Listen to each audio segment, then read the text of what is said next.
तो आगे के चुनाव में ये अपना रिकॉर्ड हमको स्वयं तोड़ना है। मोदी जी का जो सिद्धांत है कि वो अपने सारे रिकॉर्ड तोड़ते हुए आगे बढ़ रहे हैं। इसी प्रकार से जब वो हमारे नेता हैं, आज देश को दिशा देने का काम कर रहे हैं, देश को गति देने का काम कर रहे हैं, दुनिया का सिरमौर भारत बनाने के लिए काम कर रहे हैं, तो हम सब लोगों को भी ये सोचना चाहिए कि हम लोग जो भी हम काम करते हैं वो काम भी करें, लेकिन संगठन की जो हमको जिम्मेदारी मिली है, जिसके कारण से भारतीय जनता पार्टी के हम पदाधिकारी हैं, हम कार्यकर्ता हैं, हमारा मान सम्मान और पहचान बहुत कुछ हमको पार्टी देती है, तो हम पार्टी को क्या दे सकते हैं।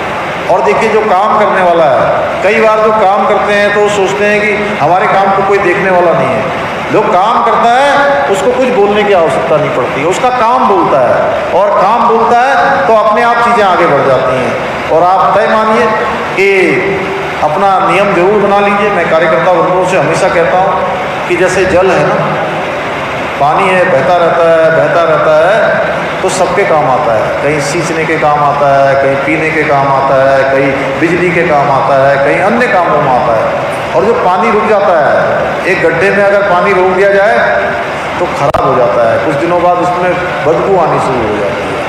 इसलिए हमारा भी ये स्वभाव होना चाहिए कि चलते रहिए, और आपस में भी सभी कार्यकर्ताओं का, ये हमारा परिवार है, सभी परिवार के लोगों का आपस में एक दूसरे से अच्छा समन्वय होना चाहिए। और बाकी देखिए, जिसके भाग्य में जो लिखा होता है, उसको कोई मिटा नहीं सकता, कोई उसको छीन नहीं सकता, उसको मिलता ही मिलता है, कोई रोक नहीं सकता, कोई जो है बदल नहीं सकता। इसलिए तय मानिए, अपना आपस में समन्वय करते हुए, आपस में मिलते हुए, पार्टी के जो प्रदेश के कार्यक्रम हैं, पार्टी के जो प्रदेश सरकार के किए हुए काम हैं, प्रधानमंत्री मोदी जी के इन 8 सालों में, 8.5 सालों में जो उन्होंने अनेकों क्षेत्रों में जो काम किए हैं, उन सभी कामों को बार बार हमको याद दिलाने की आवश्यकता है। दूसरी बात है कि हम सब कार्यकर्ताओं को ये अच्छी तरह से पता होना चाहिए कि हमारी सरकार ने कौन कौन से काम किए हैं। कभी हम डिबेट पर बैठे, कभी हम आपस में चर्चा में बैठे, तो हमारे पास पूरी जानकारी होनी चाहिए। कई बार हमारे पास जानकारी नहीं होती है, हम बोलेंगे क्या?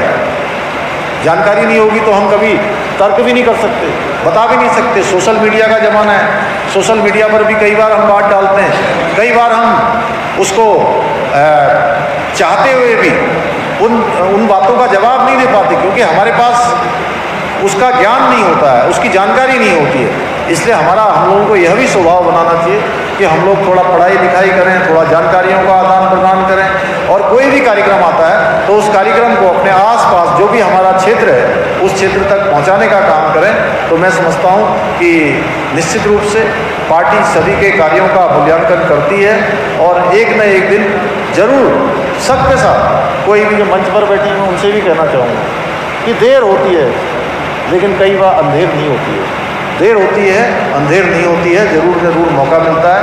आप सब कार्यकर्ताओं को निश्चित रूप से भविष्य में सभी को इन्हीं कार्यकर्ताओं में से सबको मौका मिलना है, इन्हीं कार्यकर्ताओं में से आगे आना है। लेकिन एक स्वभाव के कारण से, उसके कारण से कई बार हम दूसरे नकारात्मक चीज़ों में पड़ जाते हैं। जैसा अभी बड़ी अच्छी बात इन्होंने कही कि हम सबको पता होना चाहिए कि हमारी क्षमता है, हमारी योग्यता है, लेकिन सबसे बड़ा काम है, पार्टी हमारी एक ब्रांड है, पार्टी ही हमको पहचान देती है, पार्टी ही मान देती है, पार्टी ही हमको सम्मान देती है।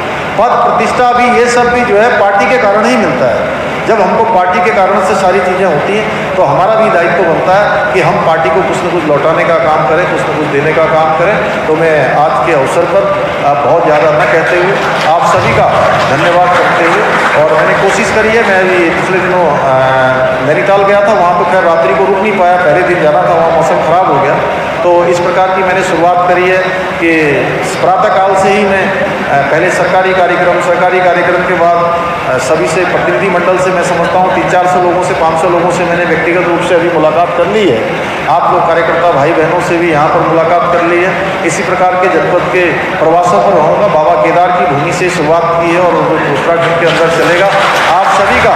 और हमने यह संकल्प लिया है कि 2025 में जब राज्य की स्थापना का 25 साल पूरे होंगे, रजत जयंती वर्ष जब हम मना रहे होंगे, उस समय हम हिंदुस्तान के श्रेष्ठ राज्यों में, हिंदुस्तान के अग्रणी राज्यों में हमारी भी गिनती हो, हम भी उस लाइन में आए, तो उसके लिए सबका सहयोग चाहिए, सबका मार्गदर्शन चाहिए, सबकी शुभकामनाएं चाहिए। और उसके आधार पर हमें पूरा विश्वास है, बाबा केदार की कृपा से, हमारे मोदी जी के मार्गदर्शन से, उनके निर्देशन में हम उत्तराखंड को हिंदुस्तान का श्रेष्ठ राज्य बनाने में शामिल करेंगे। उसमें भारतीय जनता पार्टी की बहुत और कार्यकर्ताओं की बहुत बड़ी भूमिका होगी। इतना ही आप सबसे निवेदन करते हुए मैं अपनी बात को समाप्त